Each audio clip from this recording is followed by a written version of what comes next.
Hi hello అందరికీ నమస్కారం. Welcome back to our channel. Telangana రాష్ట్రంలో రైతు భరోసా, పంట పెట్టుబడి సాయం నిధులు అనేవి కాంగ్రెస్ రాష్ట్ర ప్రభుత్వం 2024 యాసంగి పంటకి గాను ఇప్పటి వరకు 3 ఎకరాల వాళ్లకు జమ చేసింది. అయితే చాలామంది చాలా నెలల నుండి ఎదురు చూస్తున్న రైతు భరోసా ఆలస్యంగా రావటమే కాకుండా ఇంకా 4, 5, 6, 10 ఎకరాల వాళ్ళకి కూడా నిలిపివేసింది ఇప్పుడు. సో వీళ్ళకి రాష్ట్ర ప్రభుత్వం రైతు భరోసా నిధులు ఖాతాలలో ఎప్పుడు జమ చేయబోతుంది అనే సమాచారాన్ని మీకు ఈ వీడియోలో తెలియజేయబోతున్నాను. రాష్ట్ర ప్రభుత్వం సుమారుగా 6,000 కోట్ల రూపాయల నిధులను రైతుల ఖాతాలలోకి బదిలీ చేయడానికి ఆర్థిక శాఖకి ఆదేశాలు ఇచ్చింది. సో మరి ఎంత పట్టా కలిగిన వాళ్ళకి ఏ రోజున ఈ నిధులు జమ కాబోతున్నాయి అనేది మీకు తెలియజేస్తాను. కాబట్టి వీడియోని చివరకు చూడండి. మర్చిపోకుండా మన వీడియోలని లైక్ చేసే ప్రయత్నం చేస్తారని కూడా ఆశిస్తున్నాను. తోటి వాళ్ళకి షేర్ చేయండి. ఏమైనా డౌట్స్ ఉంటే కామెంట్ సెక్షన్లో కామెంట్ చేయండి. ఇక వీడియోకి వెళ్ళిపోయే ముందు మీ అందరికీ ఒక చిన్న ప్రశ్న, మీరు కామెంట్ సెక్షన్లో కామెంట్ చేయండి.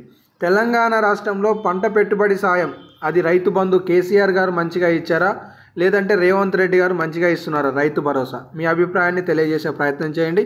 ఇక అప్డేట్లోకి వస్తే, తెలంగాణ రాష్ట్రంలో కాంగ్రెస్ పార్టీ అధికారం చేపడితే 7,500 రూపాయల రైతు భరోసానే ఇస్తామని ఎన్నికల హయాంలో హామీ ఇచ్చారు.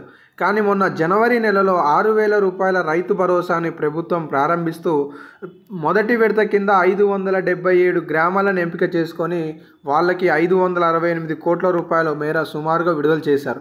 ఇలా ఇప్పటి వరకు తెలంగాణ రాష్ట్రంలో 3 ఎకరాల వాళ్ళకి సంబంధించి 4 విడతలలో భరోసా నిధులు అనేవి బదిలీ కావడం జరిగింది.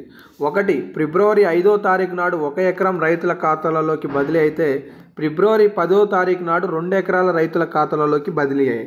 ఫిబ్రవరి 12వ తారీఖు 3 ఎకరాల వాళ్ళకి. ఇక అప్పటి నుండి మళ్ళీ రైతు భరోసాకి సంబంధించి ప్రభుత్వం నుండి ఎలాంటి ప్రకటన అయితే లేదు. కానీ ఒక గుడ్ న్యూస్ అప్డేట్ ఏంటి అంటే, తెలంగాణ రాష్ట్రంలో రైతు భరోసా నిధులు అనేవి ప్రభుత్వం విడుదల చేయబోతున్నట్టుగా ప్రకటనని ఇవ్వడం జరిగింది.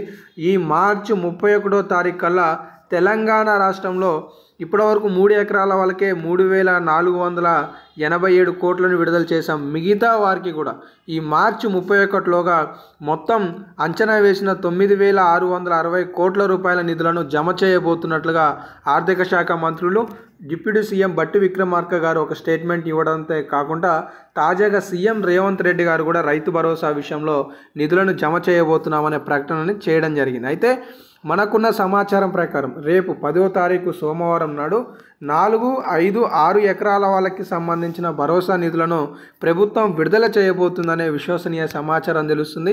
మొత్తానికి ఈ మార్చి 31లోగా తెలంగాణ రాష్ట్రంలో జనవరి 26వ తారీఖు నాడు ప్రతిష్టాత్మకంగా ప్రారంభించిన 4 పథకాలు, 4,50,000 ఇంద్రమ్మ ఇండ్లు కావచ్చు, ఇంద్రమ్మ ఆత్మీయ భరోసా కావచ్చు, రైతు భరోసా కావచ్చు, కొత్త రేషన్ కార్డులు కావచ్చు, మార్చి 31 ఉగాది కల్లా పూర్తి చేసి ఉగాది పండుగ రోజు 1,00,000 కొత్త రేషన్ కార్డులను ప్రభుత్వం మంజూరు చేసే విధంగా ఏర్పాట్లు చేసుకుందనే సమాచారం తెలుస్తుంది.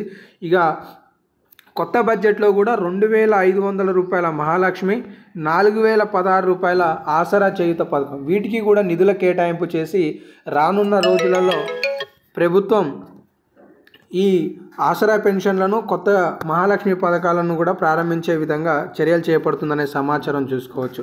రైతు భరోసా కోసం సుమారు 18,000 కోట్ల రూపాయలు, ఒక్క ఈ విడతలో 9,600 కోట్ల రూపాయల చొప్పున. అలాగే రైతు బీమా కోసం 1,500 కోట్ల రూపాయలు.